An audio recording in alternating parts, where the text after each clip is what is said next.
പിന്നെ ഇന്നത്തെ വിഷയത്തെക്കുറിച്ച് നമ്മൾ ആലോചിക്കുകയാണെങ്കിൽ ആ വിഷയത്തിലേക്ക് വരുന്നതിന് മുമ്പ് ഒരു നിമിഷം നമ്മളെല്ലാവരും തന്നെ നമ്മുടെ ജീവിതത്തിൽ ഈ ശാസ്ത്ര സാങ്കേതികത സയൻസ് പ്രത്യേകിച്ചും എന്തൊക്കെയാണ് നമ്മുടെ ജീവിതത്തിൽ കൊണ്ടുവന്നിട്ടുള്ളതെന്ന് ഒരു നിമിഷം നമുക്കൊന്ന് ചിന്തിക്കാം എന്ന് എനിക്ക് തോന്നുന്നു. അപ്പൊ ഇപ്പൊ തന്നെ ഇവിടെ നമുക്ക് ശാസ്ത്രത്തിന്റെ പുരോഗതി കൊണ്ട് നേടിയിട്ടുള്ള കാര്യങ്ങളൊക്കെ നമുക്കൊന്ന് വേണ്ട എന്ന് വെച്ചാൽ പെട്ടെന്ന് അപ്രത്യക്ഷമായാൽ എന്തൊക്കെയായിരിക്കും അപ്രത്യക്ഷമാവുക?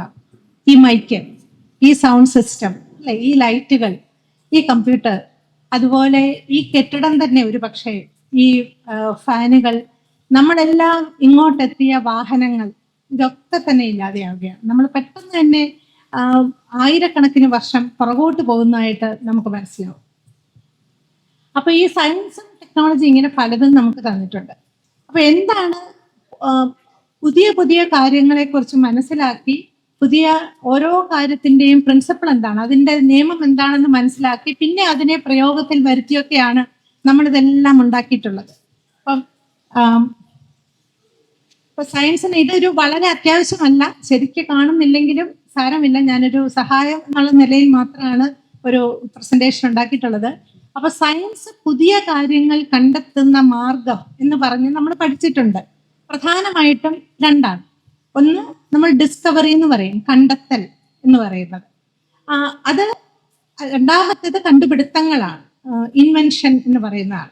അപ്പൊ കണ്ടെത്തൽ എന്ന് പറയുമ്പോൾ പ്രകൃതിയിലുള്ള ഒരു കാര്യം മനുഷ്യൻ ഇന്ന് വരെ അറിയാമായിരുന്നില്ല, അങ്ങനെ ഒരു കാര്യം നമ്മൾ മനസ്സിലാക്കുകയാണ്. അതാണ് കണ്ടെത്തൽ എന്ന് നമ്മൾ പറയുന്നത്. ഉദാഹരണത്തിന് നമുക്കറിയാം, ഈ ഭൂഗുരുത്വ ബലത്തിനെ കുറിച്ച് നമുക്ക് മനസ്സിലായി, അല്ലേ? ന്യൂട്ടന് മനസ്സിലായി ഇങ്ങനെ ഒരു ബലമുണ്ട് ഈ ലോകത്ത്. അതൊരു കണ്ടെത്തലാണ്, അല്ലാതെ കണ്ടുപിടുത്തമല്ല.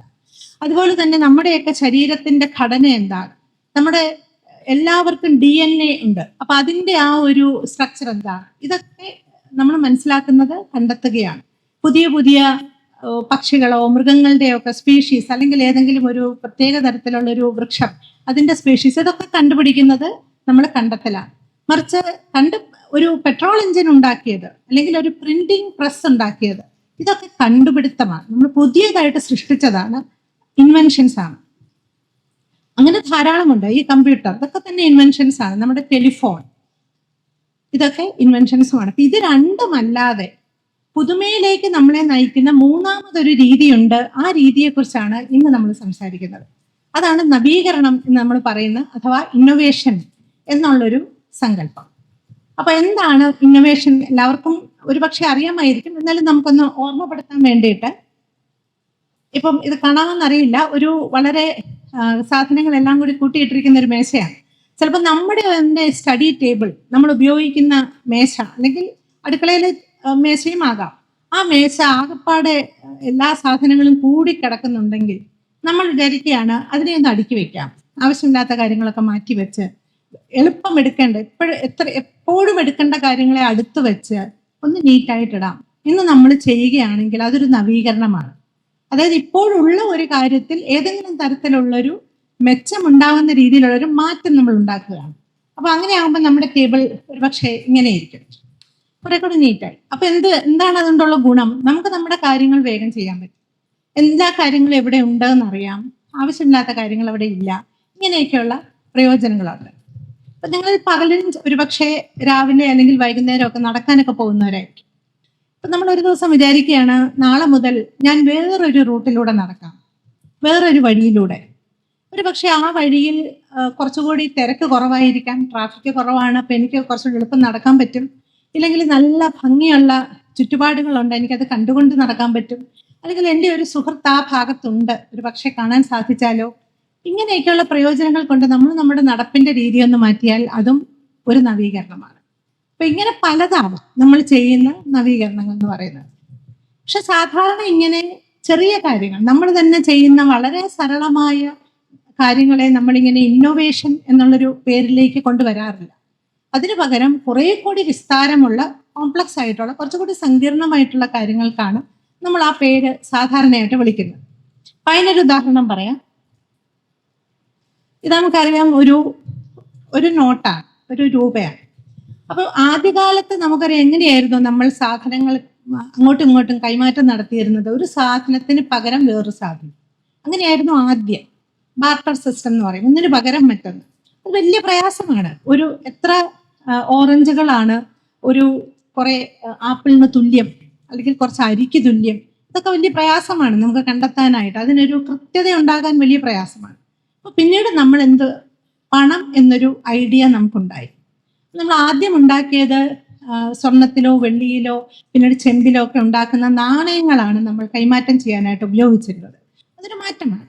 പക്ഷെ അതിന് പകരം ഇങ്ങനെ ഒരു നോട്ട് അച്ചടിച്ച് അത് ഉപയോഗിക്കാം എന്ന് വന്നപ്പോൾ അതുകൊണ്ട് നമുക്ക് ഒരുപാട് പ്രയോജനങ്ങൾ ഉണ്ടായി.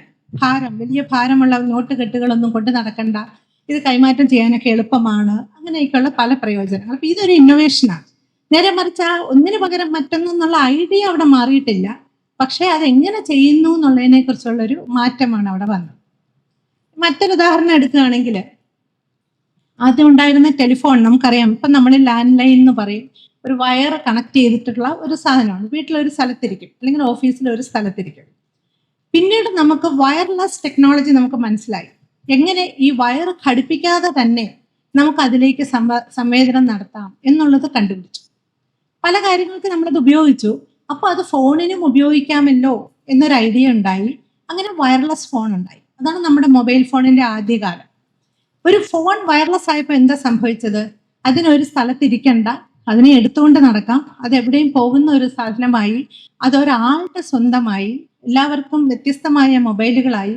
പിന്നീട് അതിൽ ഉപയോഗിക്കുന്ന ആ മൈക്രോ പ്രോസസ്സർ, അതിൽ ഉപയോഗിക്കുന്ന ആ ചിപ്പിന്റെയൊക്കെ ശക്തി വളരെയധികം വർദ്ധിച്ചപ്പോൾ, വളരെയധികം കാര്യങ്ങൾ അതിൽ ചെയ്യാം എന്നുള്ളൊരു നില വന്നപ്പോൾ നമ്മൾ ഇന്ന് എന്തൊക്കെയാണ് ഒരു മൊബൈൽ ഫോണിൽ ചെയ്യുന്നത്? നമ്മുടെ സ്മാർട്ട് ഫോൺ എന്ന് പറയുന്ന മൊബൈൽ ഫോണിൽ കലണ്ടർ ഉണ്ട്, ടോർച്ച് ഉണ്ട്, ക്യാമറയുണ്ട്, ഇല്ലേ? നമ്മുടെ ഇന്റർനെറ്റിലേക്ക് നമുക്ക് അതിൽ നിന്ന് പോകാൻ സാധിക്കും, നമുക്ക് സിനിമകൾ കാണാൻ പറ്റും, പാട്ട് കേൾക്കാം. ഇതിനൊക്കെയുള്ളൊരു കാര്യമായിട്ട് മൊബൈൽ ഫോൺ അഥവാ സ്മാർട്ട് ഫോൺ മാറുകയാണ്. അതൊരു ഇന്നോവേഷനാണ്. പടിപടിയായിട്ടുള്ള ഇന്നോവേഷൻ അഥവാ നവീകരണം കൊണ്ടാണ് ഇന്നത്തെ സ്മാർട്ട് ഫോൺ അത് തുടർന്നുകൊണ്ടിരിക്കുകയുമാണ് ആ ഒരു മാറ്റം എന്ന് പറയുന്നത്. ഇത് മറ്റൊന്നാണ്. അതായത് നമുക്ക് പണ്ട് മുതലേ നമ്മൾ ഉപയോഗിക്കുന്നതാണ് ഈ ബാഗുകൾ, ഓരോ എന്തെങ്കിലുമൊക്കെ കൊണ്ടു നടക്കാനായിട്ട്. പക്ഷെ അത് പ്ലാസ്റ്റിക് ബാഗുകൾ വളരെ ഉപയോഗപ്രദമാണ്, പക്ഷെ അത് പ്രകൃതിക്ക് ദോഷമാണ് എന്നുള്ളൊരു തിരിച്ചറിവ് നമുക്കുണ്ടായപ്പോൾ നമ്മളത് ഇതുപോലെ കടലാസ് കൊണ്ടുള്ള ബാഗുകളാക്കിയപ്പോൾ പ്രയോജനവും ഉണ്ടായി, എന്നാൽ ആ പ്രകൃതിക്കുണ്ടാകുന്ന ആ ഒരു ദോഷം ഇല്ലാതാവുകയും ചെയ്തു. മറ്റൊരു നവീകരണമാണ്. ഇതുപോലെ തന്നെ നമ്മൾ കടലാസ് കൊണ്ട് സ്ട്രോ, ഗ്ലാസ്സുകള്, അല്ലെങ്കിൽ പ്ലേറ്റുകൾ, ഇങ്ങനെയൊക്കെ ഉണ്ടാക്കുന്നുണ്ട്. ഒന്ന് ഉപയോഗിച്ച് മാറ്റാനുള്ള കാര്യങ്ങൾ പലതും ഈ രീതിയിൽ പ്രകൃതിക്ക് ദോഷമില്ലാത്ത വസ്തുക്കളെ കൊണ്ട് ഉണ്ടാക്കുക എന്നൊരു ഐഡിയ, അതൊരു നവീകരണം. ഇത് കാണാമോ എന്നറിയില്ല, ഒരു പെൻസിലാണ്. പെൻസിലിന്റെ അറ്റത്തൊരു ഒരു സീഡുണ്ട്, ഒരു വിത്തുണ്ട്. പലരും കണ്ടിട്ടുണ്ടാവും, ഇപ്പൊ ചെയ്യുന്നതാണ്. അപ്പൊ അതിന്റെ ഗുണം എന്താണ്? പെൻസിലിന്റെ ഉപയോഗം കഴിയുമ്പോൾ ഈ പെൻസിൽ എവിടെയെങ്കിലും ഇടും, അപ്പോൾ ആ ഒരു വിത്തിന് അവിടെ മുളയ്ക്കാൻ പറ്റും. ഒരു രീതിയിൽ നമുക്ക് വിത്തുകൾ കൂടുതൽ അല്ലെങ്കിൽ ചെടികൾ കൂടുതൽ ഉണ്ടാവാം എന്നൊരു ആഗ്രഹത്തിന്റെ പുറത്ത് ചെയ്ത ഒരു ചെറിയ കാര്യമാണിത്, ഒരു ചെറിയ നവീകരണം. പക്ഷെ അത് ഉപയോഗിക്കപ്പെടുകയാണെങ്കിൽ അതിന് വളരെയധികം മാറ്റം നമ്മുടെ ലോകത്തുണ്ടാക്കാൻ പറ്റും എന്നുള്ളതും തീർച്ചയാണ്. ഇതുപോലെ ധാരാളമുണ്ട്. അടുത്ത ഒരു ഉദാഹരണം കൂടെ നമുക്ക് കാണാം. ഇതിപ്പോൾ നമ്മൾ ധാരാളമായിട്ട് ഉപയോഗിക്കുന്നതാണ് ഈ സ്വിഗ്ഗി, ഭക്ഷണം കൊണ്ടുവരാനായിട്ട് സ്വിഗ്ഗി സർവീസ്, അല്ലെങ്കിൽ വാഹനങ്ങൾക്ക് ഓട്ടോറിക്ഷയൊക്കെ പിടിക്കാനായിട്ട് ഊബർ മുതലായ സർവീസുകൾ നമ്മൾ ഉപയോഗിക്കുന്നു. അപ്പൊ ഇവിടെ എന്താ നടന്നിരിക്കുന്നത്? പണ്ട് മുതൽ നമുക്കിവിടെ ടാക്സി സർവീസ് ഒക്കെ ഉണ്ട്, ഇല്ലേ? അല്ലെങ്കിൽ ഹോട്ടലുകളുണ്ട്. പക്ഷേ അത് കിട്ടണമെങ്കിൽ നമ്മൾ അത് നിൽക്കുന്ന സ്ഥലത്ത് പോയി അവിടെ അത് നമുക്കതിലേക്ക് നമുക്ക് വേണം, ആവശ്യമാണെന്ന് പറഞ്ഞ് എടുക്കേണ്ട ഒരു സാഹചര്യം ഉണ്ടായിരുന്നു. പിന്നെ ഫോൺ വന്നപ്പോൾ ഫോൺ വിളിക്കാമെന്നായി. പക്ഷെ എങ്കിലും ഒരൊറ്റ ടാക്സിയെ മാത്രമേ നമുക്ക് സമീപിക്കാൻ പറ്റുമായിരുന്നുള്ളൂ. ഇല്ലെങ്കിൽ അടുത്ത ആളെ നമ്മൾ തന്നെ കണ്ടുപിടിക്കണം. അതിന് പകരം ഇതിനിടയ്ക്കൊരു മിഡിൽ മാൻ ആണ് ഈ സർവീസ് വന്നിരിക്കുന്നത്. അപ്പൊ നമ്മൾ ഇന്റർനെറ്റിനെ, ടെലിഫോണിനെ, മൊബൈൽ ടെലിഫോണിനെ, ടാക്സിയെ, അതോടൊപ്പം തന്നെ എവിടെയാണ് നമ്മൾ ഇപ്പോൾ എന്നറിയാനുള്ള navigation system, global positioning system, GPS എന്നൊക്കെ പറയുന്ന പോലെയുള്ള എവിടെയാണെന്ന് അറിയാനുള്ള ആ സംവിധാനം അത് മൊബൈൽ ഫോണിൽ തന്നെ ഉണ്ട്. അപ്പൊ ഇതെല്ലാം കൂടെ ചേർന്നുണ്ടാക്കിയ ഒരു ആപ്ലിക്കേഷനാണ് ഈ ഊബർ സർവീസ് എന്ന് പറയുന്നത്. അല്ലാതെ അവിടെ പുതുതായിട്ടൊന്നും ഉണ്ടാക്കിയില്ല. ഈ ഉണ്ടായ സാങ്കേതിക പലതരത്തിലുള്ള സർവീസുകളെ ഒന്നിച്ച് ചേർക്കുകയാണ് ചെയ്തത്. അതുകൊണ്ട് എല്ലാവർക്കും പ്രയോജനമാണ്. ഈ ടാക്സി ഓടിക്കുന്നവർക്കും പ്രയോജനമാണ്, അത് വിളിക്കുന്നത് നമുക്ക് വളരെ പ്രയോജനമാണ്. അങ്ങനെ എല്ലാവരും അതുകൊണ്ട് മെച്ചപ്പെടുന്നു. സർവീസിന് പലതരത്തിലുള്ള അഭിപ്രായങ്ങൾ കാണുമായിരിക്കും, പക്ഷെ എങ്കിലും ആ ഒരു ഐഡിയ ആണ് ഞാൻ പറയുന്നത്, ആ ഒരു നവീകരണം എന്ന് പറയുന്നത്. അപ്പം നമുക്കിതിലെല്ലാം കാണാൻ കഴിയുന്നത് പലപ്പോഴും നവീകരണം നടക്കുമ്പോൾ അതിൽ പല കാര്യങ്ങൾ ഒന്നിച്ച് വരുന്നതായിട്ട് നമുക്ക് കാണാൻ പറ്റും. പല പല മേഖലകൾ ഒന്നിച്ച് പ്രവർത്തിക്കുന്നതായിട്ട് നമുക്ക് കാണാൻ സാധിക്കും. അപ്പം ഇതിൽ ചില ചോദ്യങ്ങളുണ്ട്. അതായത് ഇത് എന്തിലൊക്കെ ആവാം, എന്തിലും ആവാം എന്നുള്ളതാണ് ഉത്തരം. എന്തെങ്കിലും ഒരു വസ്തുവിലാവാം, ഒരു പ്രോഡക്റ്റിലാവാം. ഇപ്പം നമ്മൾ ആ ബാഗ് കണ്ടു, അതൊരു പ്രോഡക്റ്റാണ്, അതിലാവാം. അല്ലെങ്കിൽ നമ്മൾ ചെയ്യുന്ന ഒരു സേവനത്തിലാകാം, ടാക്സി പോലെയുള്ള ഒരു സേവനത്തിലാകാം. അല്ലെങ്കിൽ ഒരു ഒരു ഒരു ഫാക്ടറിയോ അല്ലെങ്കിൽ ഒരു സ്ഥാപനമോ നടത്തിക്കൊണ്ട് പോകുന്നതാണ്, നടത്തിപ്പിലാകാം, ആ മാനേജ്മെന്റ് രീതികളിലാകാം. അങ്ങനെ എന്തിനു വേണമെങ്കിലും നവീകരണം നമുക്ക് നടത്താൻ സാധിക്കും. പിന്നെയുള്ളൊരു ചോദ്യം എന്ന് പറയുന്നത് ഇതിന്റെ പ്രയോജനങ്ങളും എന്ത് തരവുമാകാം. ഒന്നുകിൽ ആ സാധനം കൊണ്ട് നമുക്ക് കൂടുതൽ ഉപയോഗം ഉണ്ടാവാം, കൂടുതൽ പേർക്ക് ഉപയോഗം ഉണ്ടാകാം, കൂടുതൽ മേഖലകളിൽ പ്രയോഗിക്കാം. അല്ലെങ്കിൽ അത് ഉണ്ടാക്കാനായിട്ട് ആവശ്യമുള്ള പണം അല്ലെങ്കിൽ സമയം ഇതിനൊക്കെ കുറവുണ്ടാകാം. ഇങ്ങനെ അല്ലെങ്കിൽ പ്രകൃതിക്ക് പറഞ്ഞ പോലെ ദോഷമില്ലാത്ത കാര്യമാകാം. അങ്ങനെ ഏതെങ്കിലും രീതിയിലുള്ളൊരു മൂല്യം ഉണ്ടാക്കുക എന്നുള്ളതാണ് നവീകരണം കൊണ്ട് നമ്മൾ ഉദ്ദേശിക്കുന്നത്. പലപ്പോഴും ഒന്നല്ല, പലത് അതുകൊണ്ടുണ്ടാവുകയും ചെയ്യും. പിന്നെയുള്ളൊരു ചോദ്യം എവിടെയൊക്കെ ആകാം എന്നുള്ളതാണ്. നമ്മൾ കണ്ടു, നമ്മുടെ മേശപ്പുറം തുടങ്ങി, നമ്മുടെ വീട് തുടങ്ങി, സ്കൂളുകൾ, കോളേജുകൾ, ആശുപത്രികൾ, ഓഫീസുകൾ, ഫാക്ടറികൾ എന്നല്ല, ഗവൺമെന്റിന്റെ നടത്തിപ്പിൽ രാജ്യത്തിനൊപ്പം തന്നെ ബാധിക്കുന്ന രീതിയിലൊക്കെ ഈ നവീകരണം നടത്തിക്കൊണ്ടിരിക്കുന്നുണ്ട്. പിന്നെയുള്ളത് ഇതിന്റെ സാധുതയെ പറ്റിയാണ്. അതായത് നമ്മളൊരു കാര്യം ഇതിനെ ഇനിയും നവീകരിക്കണോ എന്നൊരു ചോദ്യം നമ്മളെ എപ്പോഴാണത് അത് സാധുവാകുന്നത്. ഇപ്പൊ എന്തും ചെയ്യാനായിട്ട്, ഒരു പുതുമ ചെയ്യാനായിട്ട് നമുക്കതിന് കുറേ പണം ചെലവഴിക്കേണ്ടി വരാം, കുറച്ച് പ്രയത്നം അതിന് ആവശ്യമുണ്ടാകും. അതുപോലെ തന്നെ അതിന് വേണ്ട മറ്റ് കാര്യങ്ങളൊക്കെ സംഘടിപ്പിക്കേണ്ടതുണ്ടാവും. അപ്പൊ അതിന് നമ്മൾ ഉപയോഗിക്കേണ്ടി വരുന്ന ആ ഒരു വ്യയം നമുക്കുണ്ടാകുന്നത് അതുകൊണ്ടുണ്ടാകുന്ന പ്രയോജനത്തിനെ സാധൂകരിക്കണം. എങ്കിൽ മാത്രമേ നമ്മൾ ആ നവീകരണത്തിലേക്ക് പോകുന്നതിന് അർത്ഥമുള്ളൂ. അല്ലാതെ ഒരു കാര്യത്തിന് ഇത് കുറവായിട്ടുള്ളൊരു കാര്യമാകുമ്പോൾ പിന്നെ നവീകരണം കൊണ്ട് നമുക്ക് ഗുണത്തെക്കാൾ ഏറെ ചിലപ്പോൾ ദോഷമായിരിക്കും ഉണ്ടാവുക. അതാണ് സാധുതയെ പറ്റിയുള്ള കാര്യം. പിന്നെ ഒരു ചോദ്യം, ഇതെങ്ങനെയാണ് തുടങ്ങുന്നത്? നമുക്ക് എങ്ങനെയാണ് ഒരു കാര്യത്തിന് ആ നവീകരണം എന്നുള്ളൊരു കാര്യം വരുന്നത്? മിക്കവാറും അതൊരു പ്രശ്ന പരിഹാരമായിരിക്കും. നമുക്കൊരു കാര്യം ഉപയോഗിക്കുമ്പോൾ എന്തോ ഒരു പ്രശ്നമുണ്ട്. ഇപ്പോൾ നമുക്ക് ടെലിഫോൺ ഒരു സ്ഥലത്ത് തന്നെ ഇരിക്കണം, അവിടെ ചെന്നെടുക്കേണ്ടി വരുന്നിരിക്കുകയാണ്. അപ്പൊ അങ്ങനെയൊക്കെയുള്ള പ്രശ്നങ്ങൾ, അല്ലെങ്കിൽ ടാക്സി പിടിക്കാനുള്ള പ്രയാസം, അപ്പൊ അങ്ങനെ ഒരു പ്രശ്നം നമ്മൾ കാണുകയും അതിനൊരു പരിഹാരം നമുക്ക് ഉണ്ടാവുകയും ചെയ്യുമ്പോഴാണ് അത് നമ്മൾ നവീകരിക്കുന്ന ഒരു സ്റ്റെപ്പിലേക്ക് പോകുന്നത്. പിന്നെ ഒന്നൊരു ഐഡിയ ഉണ്ടാവുകയാണ്, ഇങ്ങനെ ചെയ്യാമല്ലോ എന്നൊരു ഐഡിയ ഉണ്ടാകുന്നു. പിന്നെ അത് ഈ പറഞ്ഞ പോലെ സാധുവായ ഒരു നവീകരണമാണെങ്കിൽ നമ്മളത് ചെയ്യുന്നു. ഇതൊക്കെ ഉള്ളതാണ്. പിന്നെ ഉള്ളത് ആവശ്യം സൃഷ്ടിയുടെ മാതാവാണെന്ന് നമ്മൾ പറയും. പലപ്പോഴും ആവശ്യം ഒരു കാര്യമായിട്ട് വരും. ഇപ്പൊ തന്നെ കോവിഡ് സമയത്ത് നമ്മൾ കണ്ടു, ഓൺലൈൻ കാര്യങ്ങളുടെ ഉപയോഗം വളരെയധികം വർദ്ധിച്ചു. അപ്പൊ എല്ലാവർക്കും എങ്ങനെയൊക്കെ നമുക്ക് എല്ലാവർക്കും ഓൺലൈനിൽ എത്താൻ പറ്റും എന്നൊക്കെയുള്ള അന്വേഷണങ്ങൾ നടന്നു. അപ്പോൾ പലതരത്തിലുള്ള ഇന്നോവേഷൻസ് നടത്തേണ്ടിയും തീർച്ചയായിട്ടും വന്നിട്ടുണ്ട്. അതുപോലെയാണ് പെട്ടെന്ന് തന്നെ കോവിഡിന് ഒരു പരിഹാരം വേണം, അപ്പൊ എന്തൊക്കെ ചെയ്യാം എന്നൊക്കെ രീതിയിൽ. അപ്പൊ ചിലപ്പോൾ പെട്ടെന്നുള്ളൊരു വലിയ മാറ്റം തന്നെ ആവശ്യമായിട്ട് വരുമെന്ന് വരിക്കും. പിന്നെ എന്തത്, നമുക്കത് സാധിച്ചെടുക്കാനുള്ളൊരു ഒരു ഒരു ഒരു ചുറ്റുപാടുണ്ടായിരിക്കാം, എങ്കിലേ നമുക്കത് ചെയ്യാൻ പറ്റുള്ളൂ. ഇതുപോലെ ഒരു ഐഡിയ ഉണ്ടായി, അല്ലെങ്കിൽ ഒരു പ്രശ്നത്തിന് ഒരു പരിഹാരം ഉണ്ടായി, പക്ഷെ അത് ചെയ്തെടുക്കാനുള്ള ആൾക്കാർ, ആ സാങ്കേതികമായ അറിവ്, അതിന് ആവശ്യമുള്ള ചെറുതെങ്കിലും ഉള്ള പണം, ഇതൊക്കെ ഉണ്ടെങ്കിലേ ചെയ്തെടുക്കാൻ പറ്റുള്ളൂ. അപ്പൊ ആ ഒരു ചുറ്റുപാടുകളുണ്ടെങ്കിലേ അത് സാധിക്കുന്നുള്ളൂ. പിന്നെയുള്ളത് എത്രമാത്രം പേരെ ഇതുകൊണ്ട് ഗുണമുണ്ടാകുന്നതാണ്. ഇപ്പൊ എൻ്റെ മേശപ്പുറത്ത് ഞാൻ ചെയ്യുന്ന ഒരു നവീകരണം കൊണ്ട് എനിക്ക് മാത്രമായിരിക്കും പ്രയോജനം.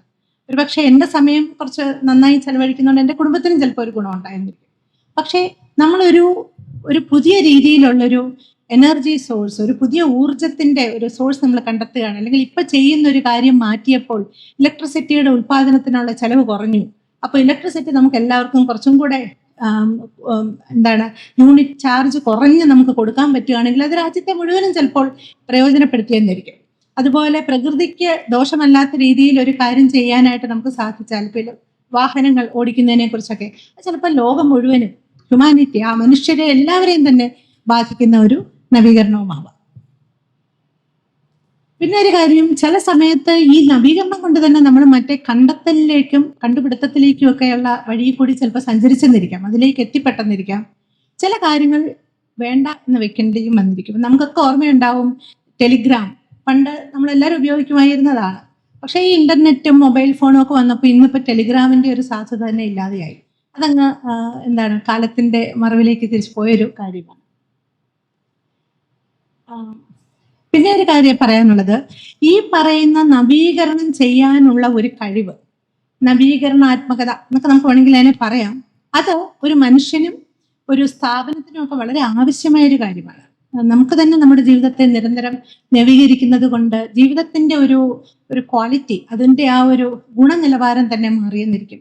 പിന്നെ ഒരു സ്ഥാപനത്തിനൊക്കെ ഇങ്ങനെ നിരന്തരം നവീകരിക്കപ്പെടേണ്ടത് ആവശ്യമാണ്. അപ്പൊ പലപ്പോഴും ഒരു സ്ഥാപനത്തിന്റെ ഇന്നോവേറ്റീവ്നെസ് എന്ന് പറയും, നവീകരണാത്മകതയെ അളക്കാനുള്ള ചില ടെസ്റ്റുകൾ വരെ ഉണ്ട്. എത്രമാത്രം ഇന്നോവേറ്റീവ് ആണ് നിങ്ങളുടെ സ്ഥാപനം എന്ന് നിങ്ങൾ തന്നെ മനസ്സിലാക്കിയെടുക്കുക. അപ്പോൾ അതിനാവശ്യമായ ചില ഘടകങ്ങളായിട്ട് കണ്ടുപിടിച്ചിട്ടുള്ളത്, ഈ അതിൽ പ്രവർത്തിക്കുന്ന ആൾക്കാർക്ക്, അവിടെ പ്രവർത്തിക്കുന്നവർക്ക് സ്വതന്ത്രമായിട്ട് ചിന്തിക്കാനുള്ളൊരു ഒരു സാഹചര്യം വേണം. അവരുടെ തന്നെ പുതിയ ഐഡിയകൾ കൊണ്ട് കുറച്ചെങ്കിലും ഡെവലപ്പ് ചെയ്തെടുക്കാൻ ഉള്ള സാഹചര്യം അവർക്കുണ്ടായിരിക്കണം. അങ്ങനെയൊക്കെയുള്ള കാര്യങ്ങളാണ് ഒരു സ്ഥാപനത്തിന് നവീകരണാത്മകത കൂട്ടുന്നത് എന്നും കണ്ടെത്തിയിട്ടുണ്ട്.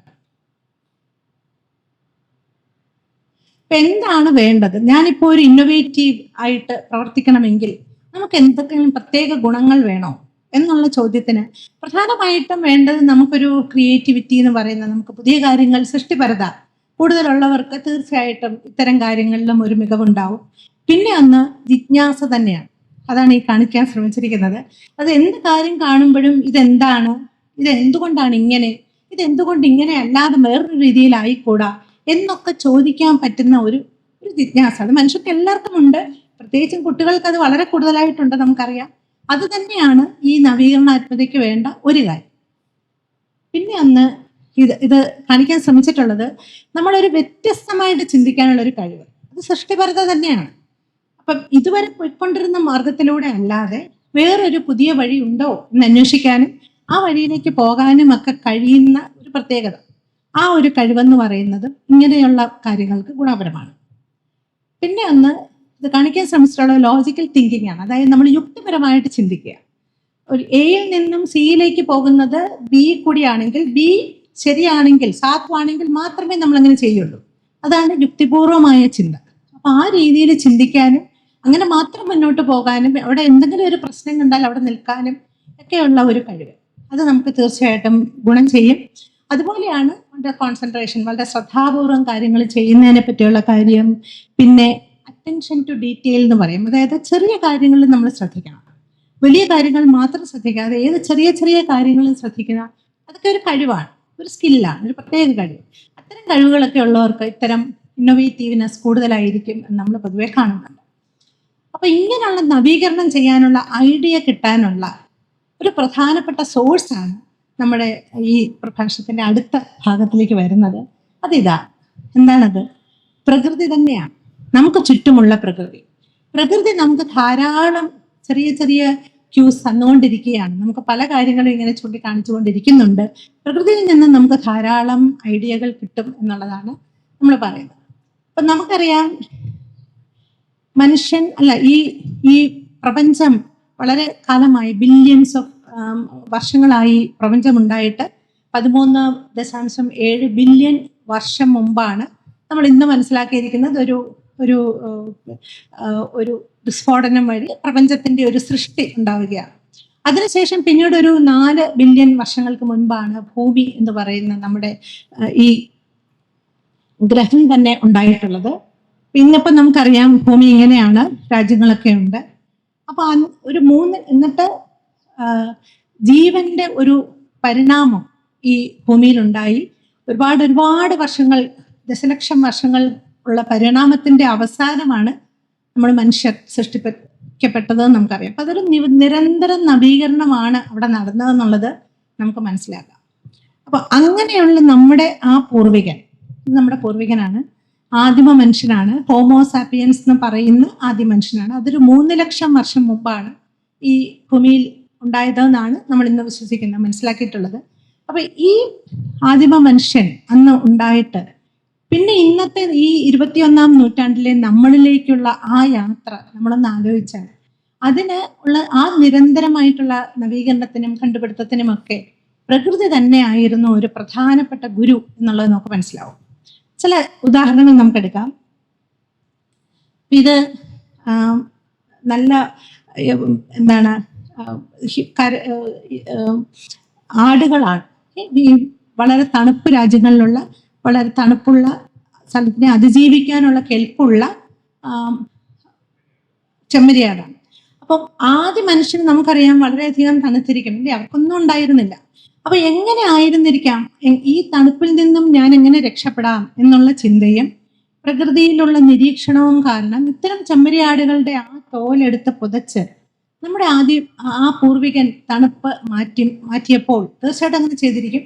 അങ്ങനെ ചെയ്തപ്പോൾ ഇത്തരത്തിലുള്ളൊരു പ്രകൃതിയിൽ നിന്നുള്ളൊരു പാഠമാണ് അന്ന് ഉൾക്കൊണ്ടതെന്നുള്ളത് നമുക്ക് മനസ്സിലാവും. പിന്നെ പല രീതിയിൽ അത് മുന്നോട്ട് പോയിട്ടുണ്ട്. അപ്പൊ ഇത് പിന്നെയും തുടർന്നുകൊണ്ടേയിരിക്കുകയാണ്. ഇപ്പോഴും നമ്മൾ പ്രകൃതിയിൽ നിന്നും പല പാഠങ്ങളും പഠിക്കുന്നുണ്ട്. നമ്മൾ പെട്ടെന്ന് കുറെ മുന്നോട്ടേക്ക് വന്നിട്ട് ഇപ്പോഴും തുടർന്നുകൊണ്ടിരിക്കുന്ന അടുത്ത കാലത്തുള്ള ചില കാര്യങ്ങളെ കുറിച്ചാണ് നമ്മൾ കാണുന്നത്. പക്ഷികളാണ് അല്ലെ, പറക്കുന്ന പക്ഷികൾ. ഈ പക്ഷികളുടെ പറക്കൽ എന്ന് പറയുന്ന മനുഷ്യനെ എപ്പോഴും വളരെയധികം ഭ്രമിപ്പിച്ചിട്ടുള്ളതാണ്. മനുഷ്യനും പറക്കണം എന്നുള്ള ആ ഒരു തോന്നൽ തീർച്ചയായിട്ടും ഉണ്ടായിരുന്നു. അപ്പൊ എങ്ങനെ പോകാം, പക്ഷികളെ തന്നെ നമ്മൾ നിരീക്ഷിച്ചിട്ടുണ്ട്. അപ്പൊ പക്ഷികളുടെ ആ രീതി കൊണ്ട് എങ്ങനെ മനുഷ്യന് പറക്കാം എന്നൊരു ചിന്ത പലർക്കും ഉണ്ടായിട്ടുണ്ട്. 600 വർഷം മുമ്പ് ജീവിച്ചിരുന്ന ലിയനാർഡോ ദാവിഞ്ചി എന്ന് പറയുന്ന ആ ഒരു പ്രതിഭയ്ക്കും ഇങ്ങനെ തോന്നിയിരുന്നു. അങ്ങനെ പക്ഷികളുടെ പറക്കലിൽ നിന്ന് അതിനെ ഒരു മോഡലാക്കിക്കൊണ്ട്, അതിനെ ഒരു മാതൃകയാക്കിക്കൊണ്ട് ഡാവിഞ്ചി സൃഷ്ടിച്ച ചില മോഡലുകളാണിത്, മാതൃകകളാണിത്. ഇങ്ങനെയുള്ള ചിറകുകൾ ഉണ്ടാക്കിയാൽ അത് വെച്ച് പിടിപ്പിച്ചിട്ട് മനുഷ്യന് പറക്കാൻ പറ്റും എന്ന് അദ്ദേഹം വിചാരിച്ചു. പക്ഷെ ഈ ഡിസൈൻ ഒരു പ്രോഡക്റ്റ് ആയിട്ട് വന്നില്ല. കാരണം അന്നത്തെ കാലത്ത് അത്തരം ഒരു സാങ്കേതികത ഉണ്ടായിരുന്നില്ല. അതുകൊണ്ട് ഡാവിഞ്ചിക്ക് ഇത് ഒരു പ്രോഡക്റ്റ് ആയിട്ട് വന്ന് അത് വെച്ച് പറക്കാൻ പറ്റുന്നുണ്ടോ എന്ന് നോക്കാൻ സാധിച്ചില്ല. പക്ഷെ പിന്നീട് നമ്മൾ നോക്കുമ്പോൾ വേറെ ചില ജീവികളുണ്ട്, ആൽബട്രോസ് എന്നൊക്കെ പറയുന്ന ജീവികൾ. അതായത് അവർ ചിറക് അടിച്ചല്ല, അല്ലാതെ ചിറക് ഇങ്ങനെ വെച്ചിട്ട് ഈ അന്തരീക്ഷത്തിലൂടെ ഗ്ലൈഡിംഗ് എന്ന് പറയും, ഗ്ലൈഡ് ചെയ്ത് പറക്കുന്ന ചില ജീവികൾ, ചിലതരം പക്ഷികൾ അല്ല. അപ്പൊ ഇവരുടെ ഈ ചലനം വീക്ഷിച്ചിട്ട് അത് ഉപയോഗിച്ച് തന്നെയാണ് ആദ്യമായിട്ട് നമ്മൾ മനുഷ്യരും ഗ്ലൈഡേഴ്സ് ഉണ്ടാക്കിയത്. ഇത് 19-ാം നൂറ്റാണ്ടിന്റെ ഇടഭാഗത്താണ്, 1860-കളിലൊക്കെയാണ് ഉണ്ടാക്കിയത്. അപ്പൊ ഇങ്ങനത്തെ ഗ്ലൈഡർ ശരിക്കും ആ ഗ്ലൈഡിങ്ങിന്റെ ഒരു കോപ്പി കുറച്ചൊക്കെ അതിൽ നിന്ന് ഉൾക്കൊണ്ടിട്ടാണ് ഉണ്ടാക്കിയത്. ഇത് പ്രവർത്തിപ്പിക്കുകയും ചെയ്തു. പക്ഷെ പിന്നീട് നമുക്കറിയാം ഈ വിമാനം ഉണ്ടാക്കുന്ന ശ്രമത്തിൽ ആദ്യമായിട്ട് വിജയിച്ചത് റൈറ്റ് ബ്രദേഴ്സ് ആണ് അല്ലെ, റൈറ്റ് സഹോദരന്മാരാണ്. 1903 അവരുണ്ടാക്കിയ വിമാനമാണിത്. ഇത് ശരിക്കും പറന്നു.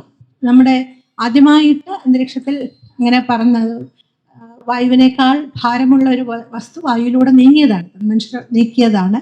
പക്ഷെ ഇതിന് ഒരു പക്ഷിയുമായിട്ട് അത്ര വലിയ സാമ്യം നമുക്ക് തോന്നുന്നില്ല അല്ലേ, തോന്നുന്നില്ല. പക്ഷെ പിന്നീട് നമുക്ക് ഉണ്ടായിട്ടുള്ള ഇതാണ് ഇന്നത്തെ നമ്മുടെ എയ്റോപ്ലെയിൻ എന്ന് പറയുന്നത്, നമ്മുടെ വിമാനങ്ങൾ. ഈ വിമാനങ്ങളും കണ്ടാൽ ഒരു ചിറകടിച്ച് പറക്കുന്ന പക്ഷിയല്ല, പക്ഷെ ഒരു പക്ഷിയുടെ പറക്കലിൽ നിന്നുള്ള പല പ്രിൻസിപ്പിൾസ്, അതിൻ്റെ ആ കാര്യങ്ങൾ ഇതിലേക്ക് വന്നിട്ടുണ്ട്. അതാണ് ഇങ്ങനെയുള്ള പ്രകൃതി പാഠങ്ങളിലൊക്കെ നമ്മൾ കാണുന്ന ഒരു കാര്യം അതാണ്. കാരണം പലപ്പോഴും പ്രകൃതിയെ അപ്പാടെ കോപ്പി ചെയ്യുകയല്ല നടക്കുന്നത്. പ്രകൃതി ഒരു പ്രശ്നത്തിനുള്ള പരിഹാരമാണ് പ്രകൃതിയിലുള്ളത്.